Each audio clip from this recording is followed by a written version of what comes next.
Hello everyone. We'll be doing SBL December 2023 paper in this session. It relates to a company which is a cloud service business, NCTech.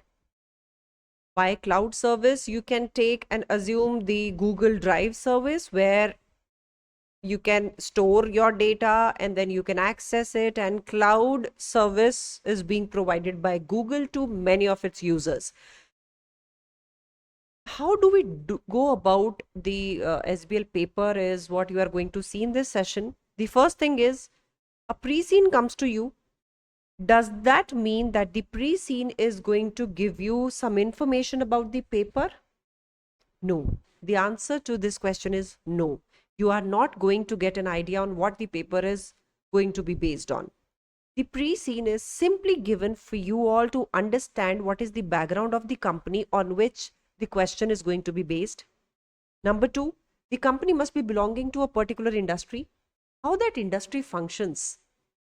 What are the main problem areas or the benefits or the challenges, limitations of that industry? That is what you will get to know from the pre-scene. So do not assume that with the pre-scene you are going to identify what all questions are going to be there in the exam. Let me take you to the pre-scene information of NCTech. You are going to see the introduction of the company, then what is there with the cloud service industry, and specifically what is the background, vision, mission of NCTech. We'll begin with the introduction part first. Now, the first thing which you need to do is wherever you find an information relevant for your answer writing or for your question, you have to underline it at the first instance. That's the first thing you need to do. So NCTech is a well-known cloud service company operating in far land, a developed country, which is the home to many technological companies. So something for you is, it is operating in far land. Far land is already a developed country. Far land has many technological companies there. NTech was founded by 3 software engineers, and NTech has grown dramatically during its first 10 years of operations. That means now the company is 10 years old, but in this 10 years of operations, it has grown dramatically. The 3 founding owners remain fully committed to the business and currently hold the positions of CEO, Commercial Director, and Operations Director on the NCTech board. As of now, when you see the introduction, what important things you note down here? One, the company is a well-known name where it is operating, number one. Number two, it is operating in a developed country, far land. Far land is already a hub of technological companies. Number three, NCTech, it has got 3 founders, and all 3 founders are software engineers. They are fully committed to the business and now they are holding critical positions of NCTech.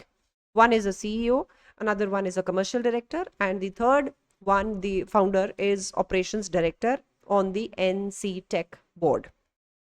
As of now, I find this to be relevant for, maybe we can use this wherever we need in writing the answers. So that's the first thing which you need to underline whenever you get such a pre-scene. Second thing, now let us deep dive into the industry to which NCTech belongs to. It's a cloud service industry. The way we use the Google Drive, this is the type of a cloud service provided by Google.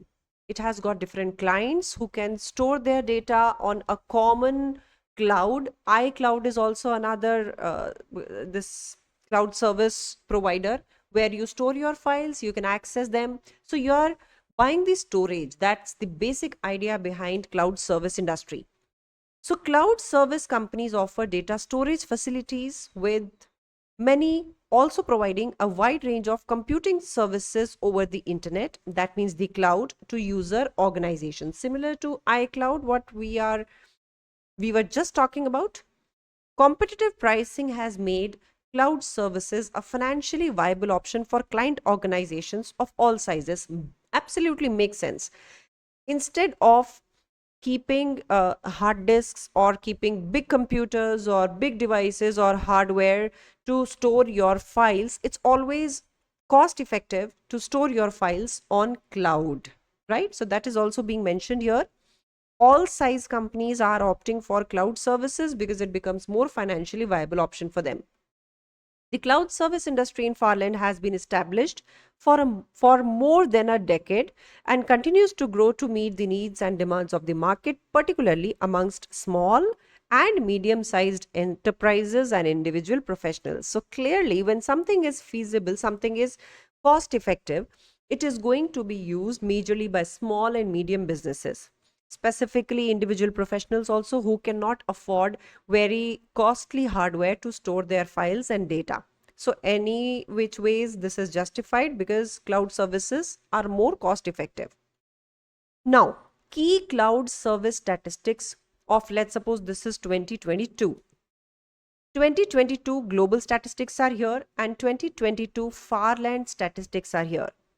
What is the percentage of client data stored in the cloud? So globally it is 52% and for Farland it is 38%. In other words, we can say 38% of client data is stored on the cloud. Globally, it is 52% of the client data being stored on the cloud. Then total annual revenue generated by all cloud service providers. Annually, what is the revenue which is generated by all the service providers? Not only Google, not only any other player, we are talking about all these service providers. Globally, it is $155 billion, but for Farland, it is $8.3 billion. That is also a very big number. Top 10 cloud service companies' share of the market. Globally, top 10 cloud service companies hold 74% of the market. Understand, what is this statistic trying to tell you? What is the share of market held by the top 10 cloud service companies globally? Means if we talk about across the world, top 10 cloud service companies are holding 74% of the global market. But when we talk about Farland, top 10 companies in Farland are holding 85% of the market. That's a bigger market because obviously globally there would be more players, but Farland being one country, it will have lesser number of players as compared to global number of players. No, if globally there are 50 players, definitely Farland won't have all 50 there with them. They will definitely have 20 players maybe. And out of 20, 10 cloud service companies, how much share of market they hold? They are holding 85% of the total market. So I'm just taking this number of 50 and 20. Do not assume that they are given in the question. Now, cloud service models. Now, this is something which we need to understand because the pre-scene wanted you all to understand these terms and how these systems work, what is the type of revenue generation, what are the challenges attached with these type of models with cloud service companies. So, cloud service companies can provide three service models to the client. One is IaaS, then second one is PaaS, then SaaS. This is PaaS. This is EaaS, right? Now, infrastructure as a service, that means you are going to provide infrastructure to the client. That is the service which you are going to provide as a cloud service company. So, EaaS is a basic service which provides networks, servers, and data storage facilities directly over the internet. That means you are providing the infrastructure like network, you are providing the servers over the internet so that the client can store the data over these infrastructure. Clients lease server capacity for data processing and storage. Clients use their own in-house expertise to install and run their software applications on their own operating systems. So here what is happening is, for data processing and storage, they are taking the server capacity. For example, they just want, okay, we need this much kV or just an idea, or maybe TB of capacity we need from the server for processing our data. That is what they are using. So a portion of the capacity they want to use and pay for that only. This is infrastructure as a service. Then platform as a service. What platform? So platform as a service will provide clients with all the services provided by infrastructure as a service. In addition, it offers communication software which enables access to the cloud service providers' operating systems. Means whatever is given under infrastructure as a service, IaaS, whatever they are giving under IaaS, that is being given, plus something additional is given. What is that additional? A communication software. They are giving a communication software along with IaaS. What is this communication software meant for? The cloud service providers' operating systems can be accessed. They can communicate with the operating system. The client can run its software applications. It can ask some commands and something to be done on the operating system, and they pay for this. On the contrast, if you see here under infrastructure as a service, they were having their own operating systems. They were not using the operating system of the service provider. They were doing their own operating system applications. They were using software applications were their own. But here under platform as a service, they are using the operating system of the service provider. So platform also is being given to the client. Now the third one is SaaS, software as a service. Software as a service provides clients with all the services provided by PaaS, and it is also where particular software applications are hosted centrally by the cloud service provider for use by clients. Now here what is happening is there are many software applications which are centrally being run by the cloud service company. Now these software applications can be accessed by the clients. Here software applications were owned by the clients.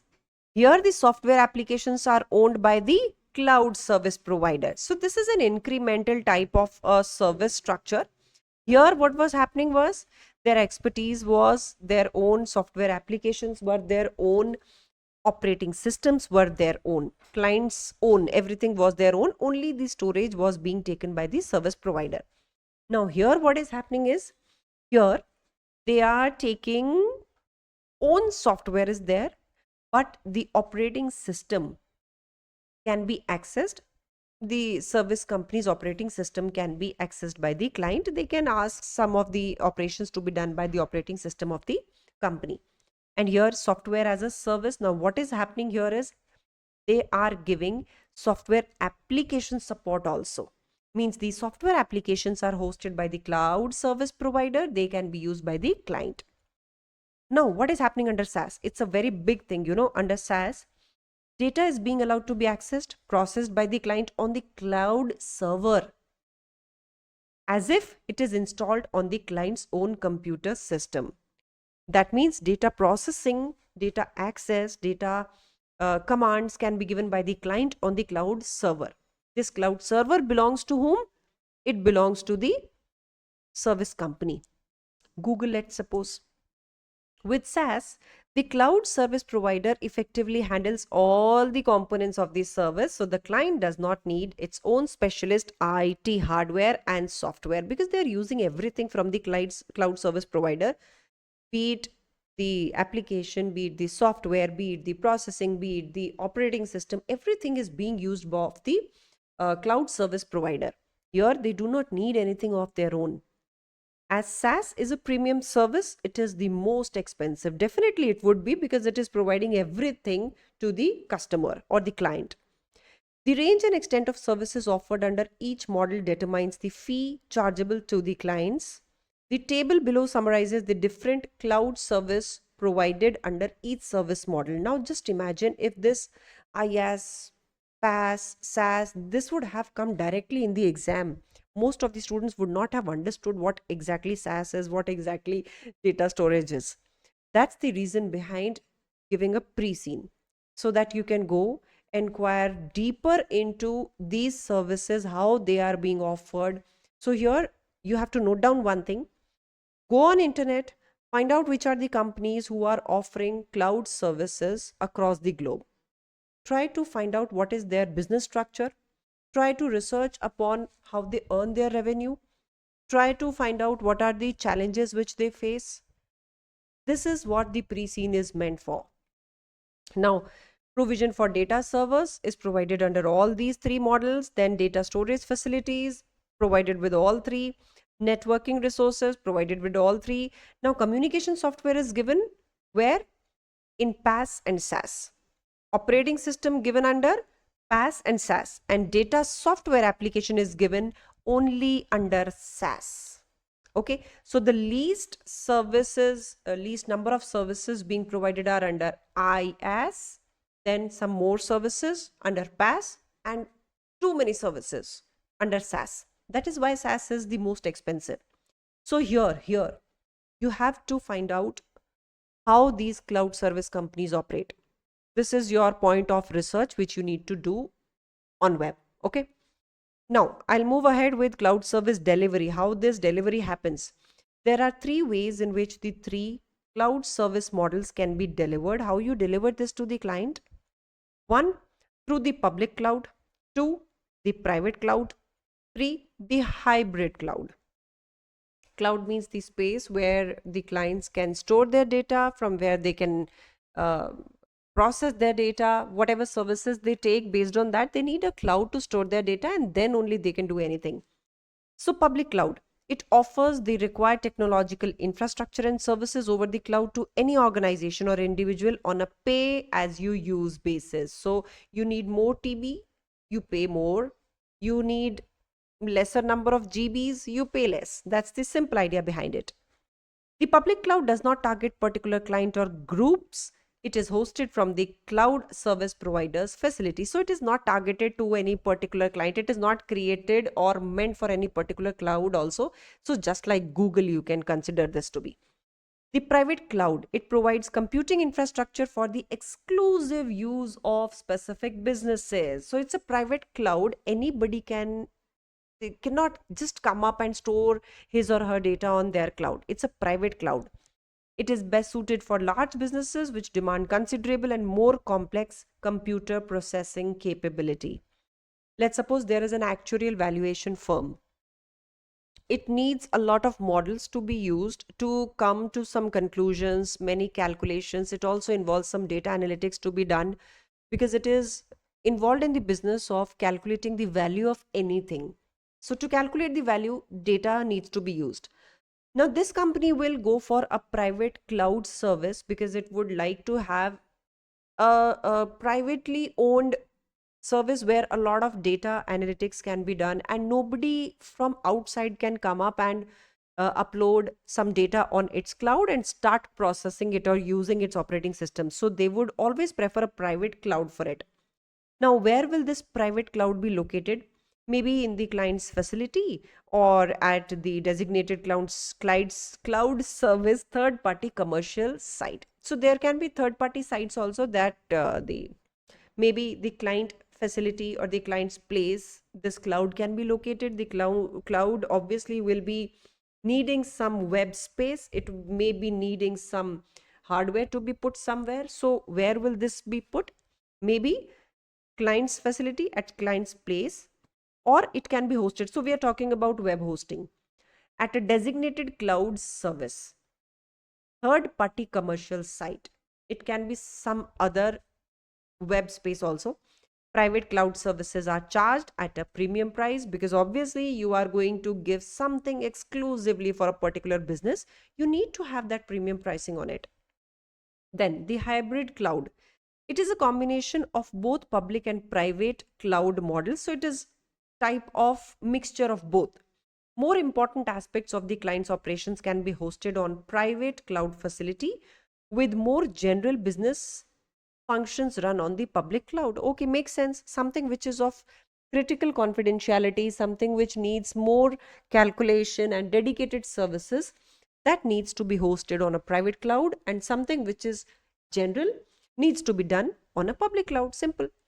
This provides clients with greater operational flexibility, and although it is more expensive than the public cloud, it is significantly cheaper.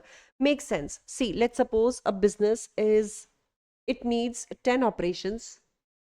Now these 10 operations, out of these 10 operations, 4 are very confidential and 6 are type of general type of operations. So these 6 operations can be kept on the public cloud.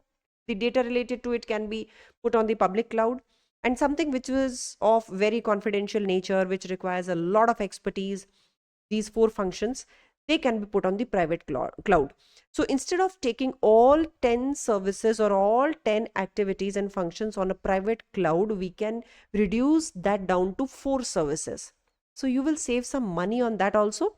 That is why it becomes significantly cheaper than a complete private cloud. Okay.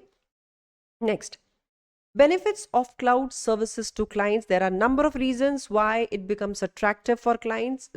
One, cloud service provision is easily scalable both up and down. See, if you find that the business is growing, you can anytime buy more bandwidth, buy more space on the cloud, and you can increase the size of your storage very easily. You don't need to expand the hardware and softwares by investing in a lot of money in it. It reduces the costs. Then significant changes to clients' technology infrastructure. As I said, you don't have to enter into buying hardware, then selling the hardware, because now the business has shrunk. You do not want to take up some operations, so you need to sell out some of the hardwares. That's not going to happen here. You can easily scale up and down. So that's the best feature with it. Now, clients can have instant access to the cloud service system. When will you develop the system? When will you implement this? This will be completely avoided. And the moment you buy the cloud service or cloud space, you can instantly get access to it. Otherwise, if we try to create our own cloud, it will need some time to be developed, and then you will have to implement. You'll have to take some trials, you'll have to test it, and then only final usage can happen. Then, cloud service companies have enhanced security measures which reduce threats to clients' data and system integrity. See, they are the experts of data storage. When cloud service companies keep anybody's data, better firewalls, better security can be assumed because they are the masters of this work as compared to something which you create for your own business. There may be threats, there can be unauthorized access, so you save from cloud service organization services on this. Data can be accessed and processed at any time over the cloud from any remote location using any device, including the mobile devices. That's the perfect thing which we all know. The cloud enables clients to share data easily, and it supports collaborative working over diverse locations. Similar point to it. Cloud services are supported and maintained by the cloud service provider, reducing the need for clients to employ IT specialists in-house. Makes sense. When you have to deploy, when you have to install your hardware to store data or to process it, definitely you need specialists from IT sector to be employed, to be trained, and then you have to pay them regularly because they are continuously involved in this work. The work of processing your data, keeping your data.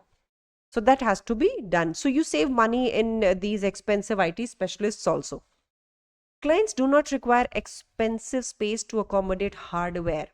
Why? Because this hardware is maintained by whom? The service provider. You don't have to have a complete dedicated storeroom or IT room where you can store the hardware or big computers to store your data and then the operating systems. You don't need that space as well. The space is kept by whom? The service provider. That also eases your work, right? Now, cloud service industry's challenges. Here we are. So I clearly told you the pre-scene is created so that you can find out the challenges and how this industry works, in which the company on which the questions are going to be based on. You need to have that knowledge of the industry, its challenges, how it works. And here they are directly giving this. So cloud service challenges and developments. There are a number of significant changes which Farland cloud service industry is currently facing. So these are, sorry, not changes, challenges. The Farland cloud service sector is growing very rapidly and is anticipated to double in size over the next 5 years. Great, it is going to double in next 5 years. This means that both the nature and extent of competition is likely to change considerably over this period. Okay, that means there will be many players in Farland. Many cloud service companies will enter. The extent of competition will be very high. More competition means the client's demands will be more because there will be many suppliers to serve them, right? So client demands will become challenging to satisfy because they will immediately they see. So if you remember the bargaining power of buyers, remember that the same concept applies here. When the buyers become strong, the buyers can bargain because they have many substitutes available. If you do not serve them, they will shift to someone else. There are many service providers here. Then, more global competition is emerging, so the industry may become dominated by a small number of large, well established IT companies. That means because this sector is global, you can access it from across the world. So, global competition will be a pain point for them. This could have the effect of reducing the influence of smaller farland cloud service companies and consolidating the industry. That means what can happen is, see, in farland, there would be many small players also. Some small cloud service companies would be there. If global competition comes up, these small companies will face the biggest challenge. Big fishes will come and eat them up. They may have to go into mergers, then they may have to consolidate their businesses, and the industry may get consolidated to become one big consolidated industry as compared to smaller pieces or smaller fishes. Okay, then clients are highly dependent on a reliable high speed internet connection. Okay, high speed internet connection is another problem. Although this is currently not an issue in Farland as there are a number of different internet providers, it is critical that the Farland internet and broadband infrastructure keeps pace with the demand. Yes, absolutely. When you want to utilize the cloud services, your internet systems must be up to date. If demand increases and the internet and broadband services do not improve, then definitely cloud service usage will face a lot of challenges. People will stop using them considering the low speed. Yes, so you need to note down this challenge. Then there's a constant risk from hacking, data loss, distributed denial of service from unscrupulous external sources. That means what can happen is your data may get lost. Just imagine a client puts up a data on a cloud and suddenly the next day when he accesses that data, he wants to access it, the data is gone. Unauthorized hacking can happen, unauthorized access can happen. Then there can be denial of service from external sources. Maybe somebody can come up and tell the service will not be given to you. This denial of service, it is a type of an attack. So when excessively you are doing an activity on the system from an unidentified source, it can slow down the system and it can actually deny the performance. Now, I'll give you a simple example here. You try putting up wrong password in your iPhone. You do one attempt, you do two attempts, you attempt the third time, the fourth time, and the phone gets locked. So this is the system with which these operating devices are created. Likewise, here also this can happen that excessively when an activity is done on a particular system from unidentified sources, it will immediately deny giving these services. It will block the system. It will not let the files to be accessed if unauthorized or unidentified sources are repeatedly trying to access the files. They may be genuine people. They may be genuine people who are trying to access the files from a different location, which is an unusual location. Maybe somebody is traveling somewhere for the first time, wants to access the files, and now because he's trying again and again, the system blocks these files for him. So denial of services can always happen. Remember my example of iPhone getting locked when you try to attempt, you put up wrong passwords to open it. The regulatory requirements. Regulatory requirements are always a pain point for all the industries associated with cloud services are evolving and may turn out to be more challenging to comply with. The regulatory demands may become more costly and onerous, particularly for small cloud service companies. So, becoming onerous means becoming a loss making project because when you are not earning that much but spending more in compliances, that makes it a costly and onerous concept or a onerous type of a business where you are making losses. Then there is constant demand for highly skilled and technically knowledgeable employees to work within the cloud service industry. However, the availability of suitably qualified, oh, that's a pain with everyone. availability of suitably qualified staff for rapidly growing sector. If your IT people fall in short supply, they will be very costly to employ. The salaries will be very high to be paid to the IT professionals because they will be very less in supply. And you will have to demand highly skilled people because cloud service industry need technical people. So if their supply goes down, then the cost of these employees will be up. Again, it will become a loss making business affair for you, right? Then comes your cloud service innovation.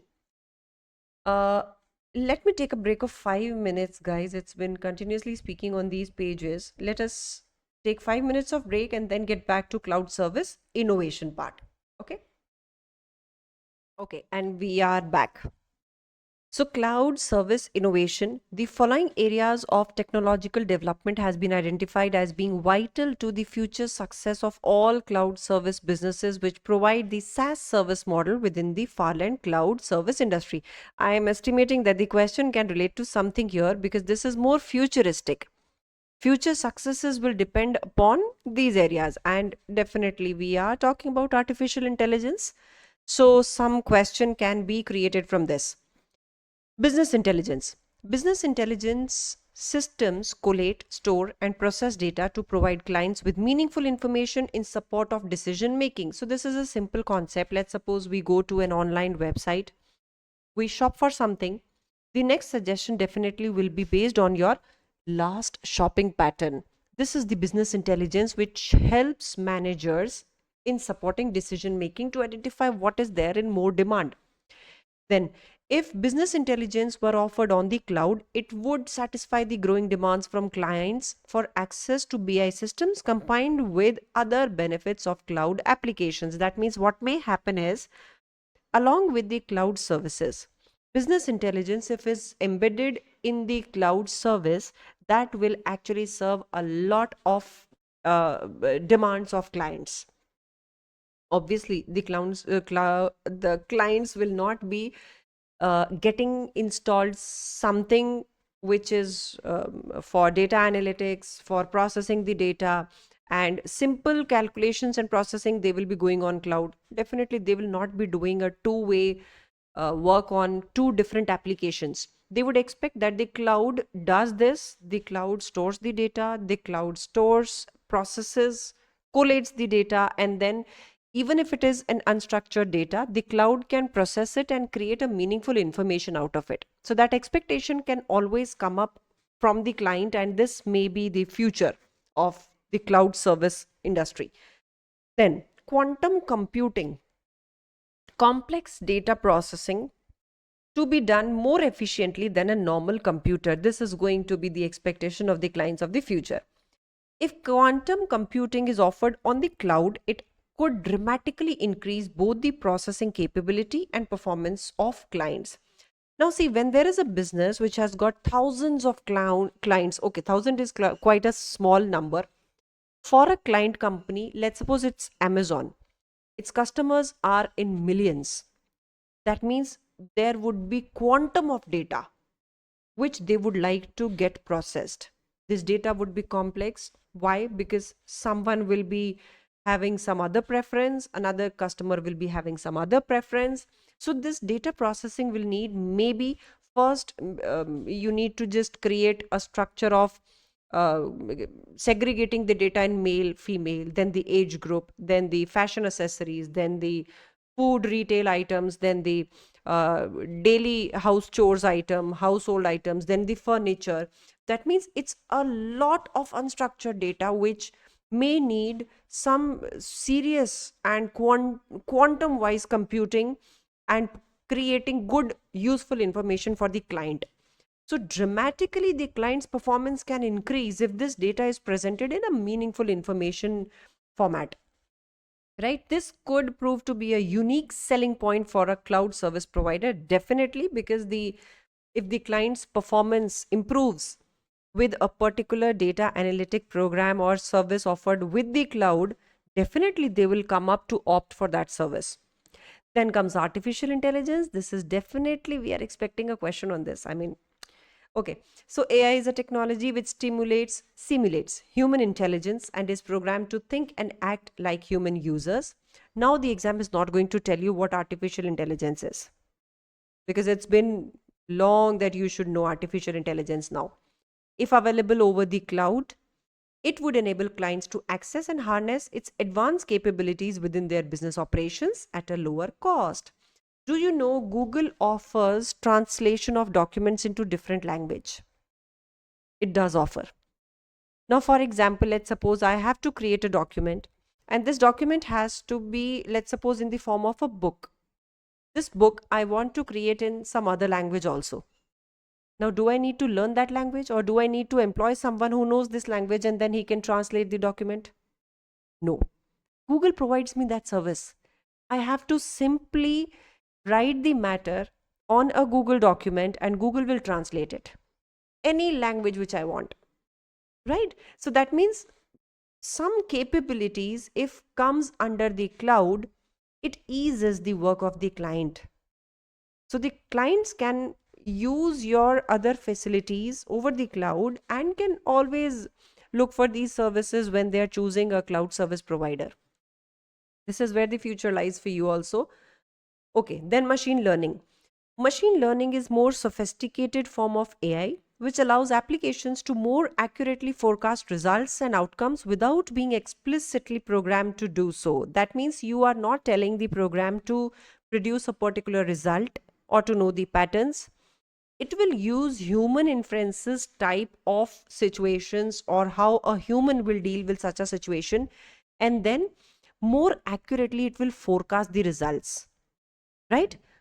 You won't have to tell them that what exactly needs to be done.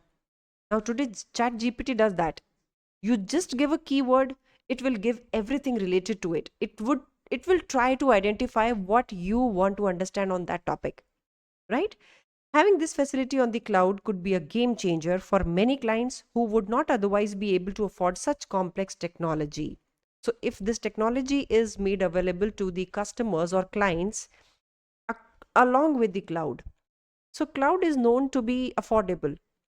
And if you are giving one such game changing facility or service or one particular facility along with the cloud, which is more cost affordable, it is going to turn around the whole business.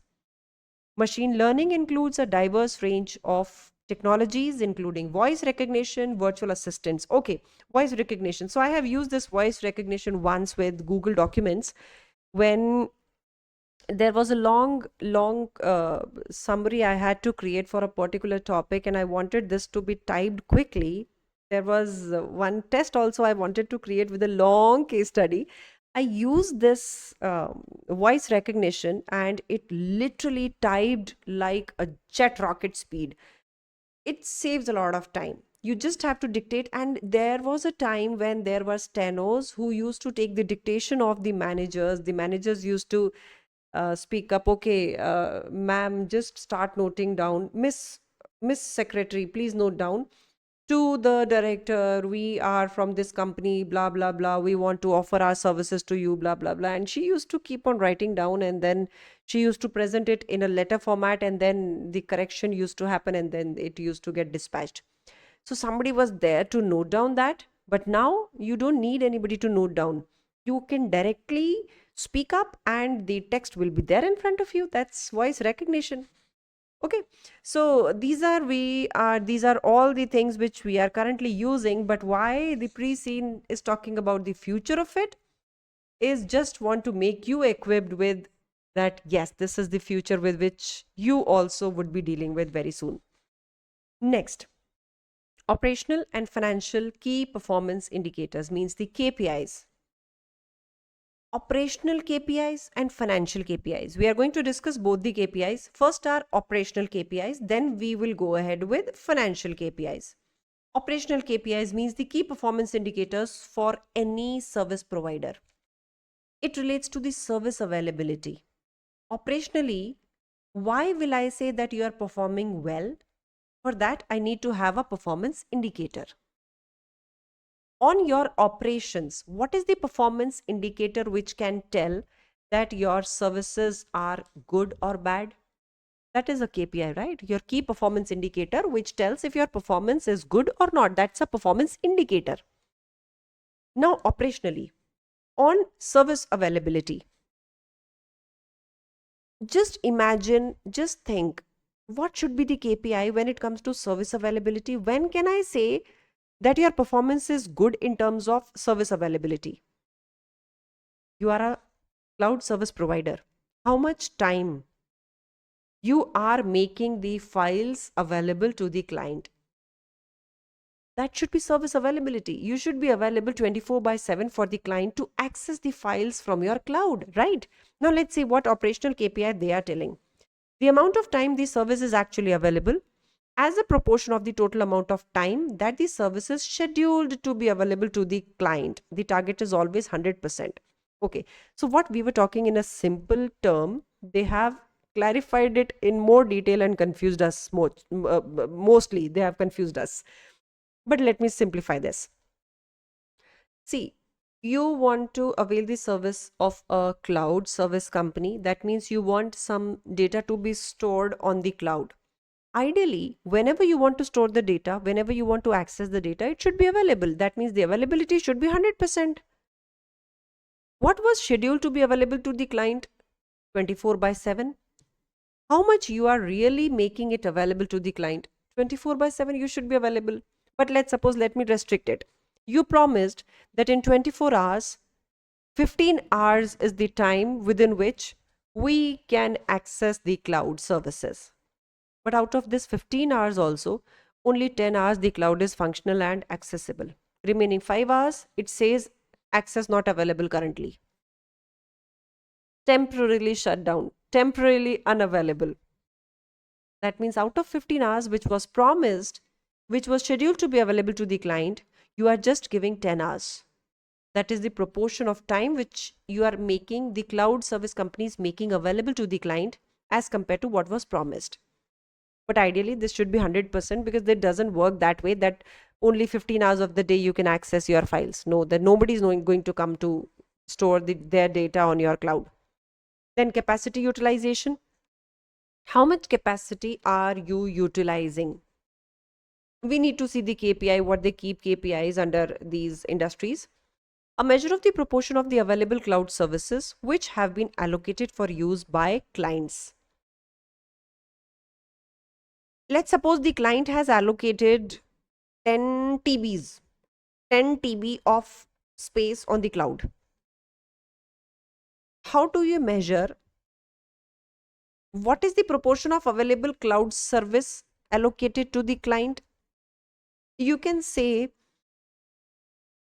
the client has bought 10 TBs of cloud space, but when he tries to store data, this 10 TB is never available for him. It is always finished. No data on the cloud, no space on the cloud, no space on the cloud available at this moment. If this message pops up, that is poor capacity utilization. That means the allocated service may not be fully utilized at all times. It is available for the clients if they choose, so it cannot be reallocated. Okay, now this is something else also. One is the client is being allocated 10 TB of storage space, but this client uses only half TB. That is something which was allocated to him versus what he is actually using. The allocated service is not being fully utilized at all times, but it is being given to that client. No, you cannot take that 10 TB from him and give it to someone else. That is capacity utilization. But somehow I will say capacity utilization is in the hands of the client. How will the service provider decide on capacity utilization? Maybe it can send some reminders to the client that you are not using the space provided.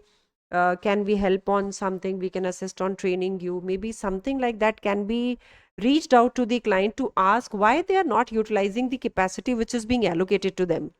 Okay. Next, service reliability. How reliable is your service? The cloud may be down at times. The service failures can come. I wanted to use the operating system. I wanted to get a data processed, but that data processing didn't happen at that point of time. We see this in Chat GPT.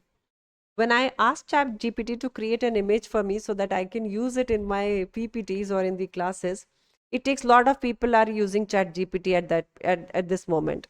So that is the service failure, which it fails to provide me the service at that point of time. However, it cannot be taken as reliability issue. It gives me the pick later on, but instant service is not available. Then security breaches. Security breaches is how many breaches happened during a particular period of time, means how many times unauthorized access was noticed over the cloud. Ideally, this should be zero. Then average revenue. Okay, now we are on financial KPIs. How do you measure the performance of these businesses in terms of finances? Financial KPIs, you first need to have average revenue per client. Average amount of revenue which is generated from an individual client. I have 10 clients. One is a 1 million worth client, another is only $1,000 worth client. We need average revenue. Okay. Then comes operating profit margin. Operating profit margin before interest and tax. This becomes a financial KPI.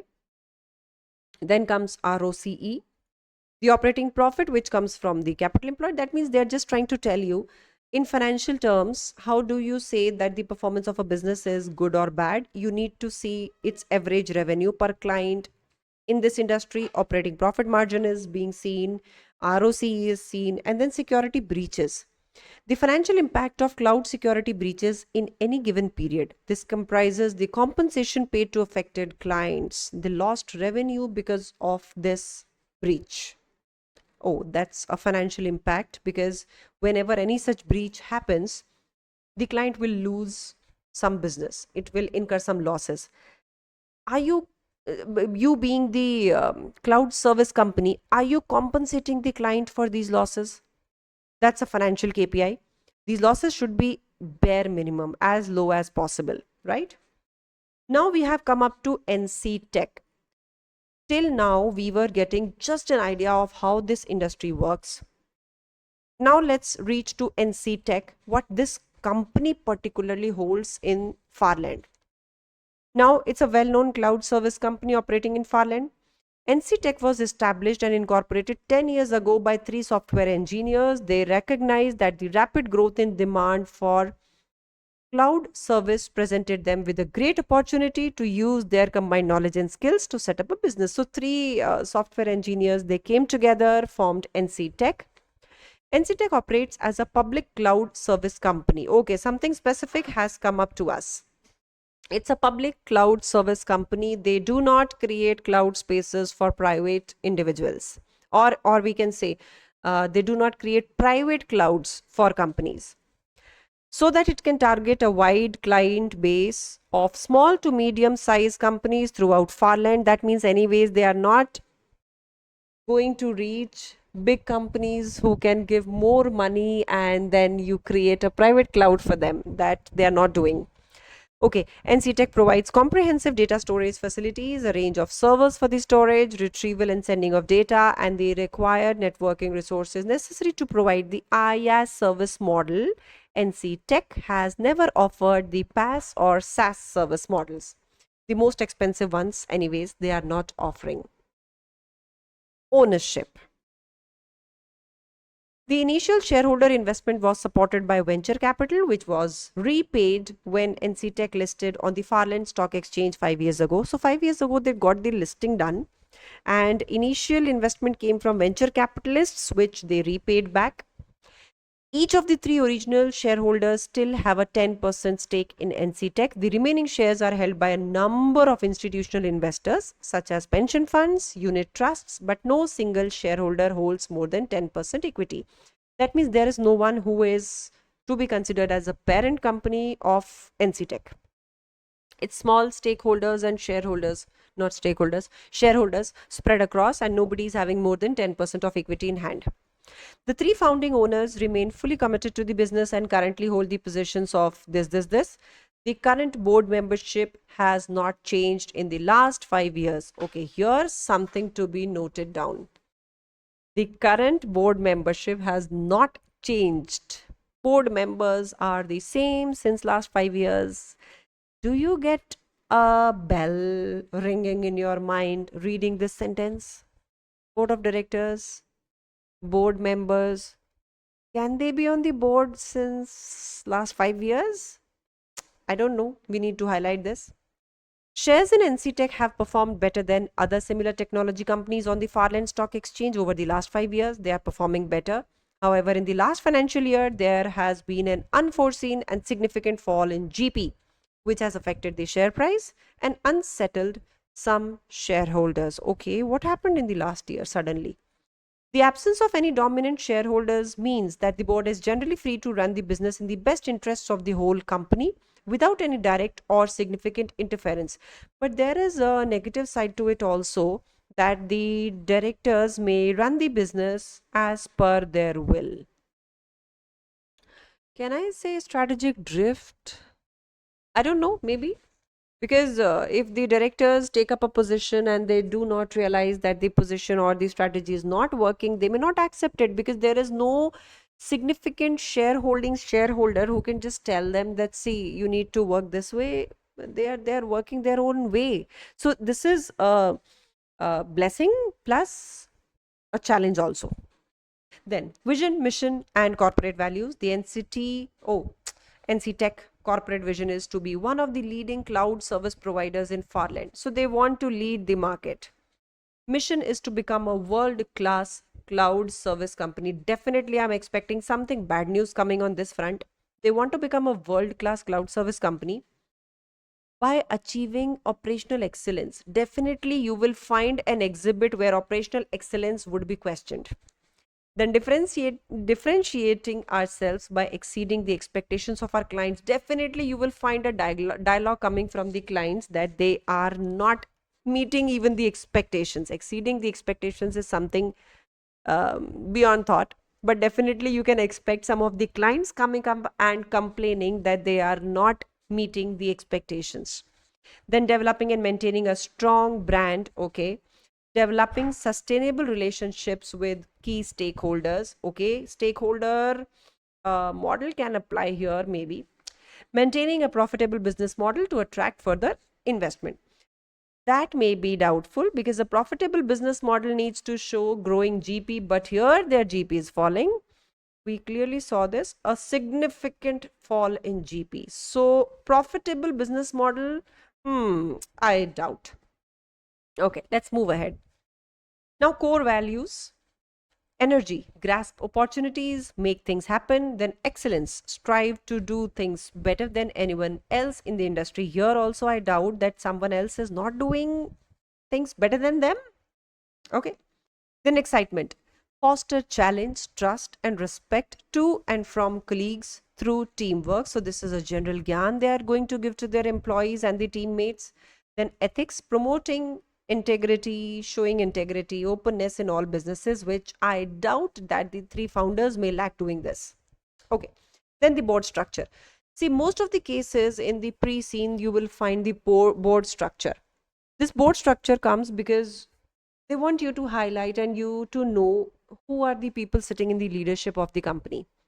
SBL is about leadership, right? So you should know who are the leaders of the company. It's a non-executive chair. The non-executive directors are 5. Chief executive officer is there.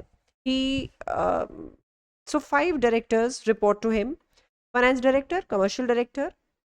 The commercial director reports to the chief executive officer. So they two are the founders of the company. See, remember the point. Commercial director, chief executive officer. These two are the founders of the company. Then why one founder is reporting to another founder? Maybe, let's see. Marketing director, human resource director, and operations director. There are 4 subcommittees. There is an audit committee, nominations committee, remunerations, and risk committee. Okay. It comprises 3 non-executive directors, all of whom have a strong background in finance. Okay, that's great. Good. Nominations committee, which is run by the non-executive chair and comprises all non-executive directors. Fine.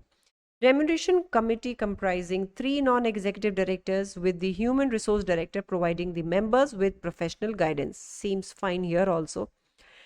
Risk committee comprising 2 non-executive directors and the commercial director and operations director. Okay, here I see something skeptical. Let's move ahead. NCTech is fully compliant with the Farland Corporate Governance Code. Okay, they have clarified that as far as the Farland's Corporate Governance Code is concerned, they are following it. They fulfill all the requirements of their local governance code. Now, risk register. The moment you get a risk register type of an information, that means something related to risk is going to be there in the exam. And specifically, see, they have a risk committee also. And we saw some challenges also coming for the service, cloud service industries, right? So risk register definitely finds a place in this because this industry in itself is struggling with many risks which can arise in the future. It can be automated, this can be artificial intelligence, be it machine learning, whatever. But there are many challenges which this industry can face. So risk register makes sense. NCTech maintains a register of principal risks. The risk committee determines the nature and extent of the risks NCTech is willing to accept to deliver success. You remember the words risk appetite, then risk, there was one more, risk appetite. There was something more related to it. Just try to find out, note down what was there along with it. Risk appetite was there, how much risk they can take, then risk policies. Okay, let's move ahead. The risk committee is also responsible for maintaining and monitoring the systems of internal control and risk management. Perfect. The risk management activities are coordinated by a team led by a risk manager who reports to both the operations director. Reporting to 2 directors. Don't you find it fishy here? Risk manager is the person who is reporting to both the operations director and to the chair of the risk committee. It can be fine because the operations director should know where the risk can arise, and the risk committee's chairman anyways should know wherever risks are coming in place. It can be good, it can be challenging also. Okay, let's see the details here. Okay, their principal business risks are competitive threats because there can be new entrants, technological obsolescence, market pressures can affect pricing. All these were given as generally being the challenges of this sector. So definitely NCTech also will face all these. Staffing concern because they remember they need people who are specialists, IT, technical people with IT knowledge. So loss of key personnel, then internal procedures and controls being bypassed means people not following the internal procedures. Regulatory breaches and unethical behavior, decision making. Okay, so their key personnel are going. They didn't highlight if they'll be able to hire IT professionals easily. Is that a challenge for them or not? But for them, their people are leaving. That's a concern. Okay, now technology issues. Lack of internet availability. My goodness, that was the first thing which was requirement for a cloud service company. And that is not good here. Service availability on a 24 hours a day, 7 days a week basis. This is the technical issue. That service has to be available 24 by 7. And virus contamination of client data. Okay, so this is a challenge basically that they can face. Then data security, unauthorized access to client data can happen, data breaches can happen, distributed denial of service attacks. So everything was explained before, but now particularly they have given that these are the data security threats particularly applicable to NCTech. Then regulatory changes, new regulations are coming from Farland authorities. Maybe these regulations become more costly to abide by. Current strategic position. I can see SWOT analysis being done here. Strengths are there, weaknesses are there. So NCTech periodically appraises its position and status in the Farland cloud service industry. Their recent findings are, their strengths are they carry a good reputation with the core client base, they have strong relationship with the clients, the provisions of secure and reliable services have been competitively priced. They're not overpricing their things, that's the idea. They are a capable and they have a capable and competent workforce, but your workforce is leaving. Okay, weaknesses. The IaaS service model offered to clients has never changed. That means they are not upgrading themselves. Several large overseas cloud service companies have recently entered the market. So, because it's a global market, many new companies, global companies are coming to Farland. So, competition is increasing. Deteriorating retention of key members. So, loss of key staff, worsening financial performance, the GP margin going down, high dependence on internet service providers because their internet service is not good, right? Now, financial performance. Now, whenever you are given a chart like this, it means something for you. You need to use them in your answers. Now, see the GP margin. It was 49.6% in, let's suppose this was 2021. It went down to 48.6% in 2022, 46.5% in 2023. GP margin is falling.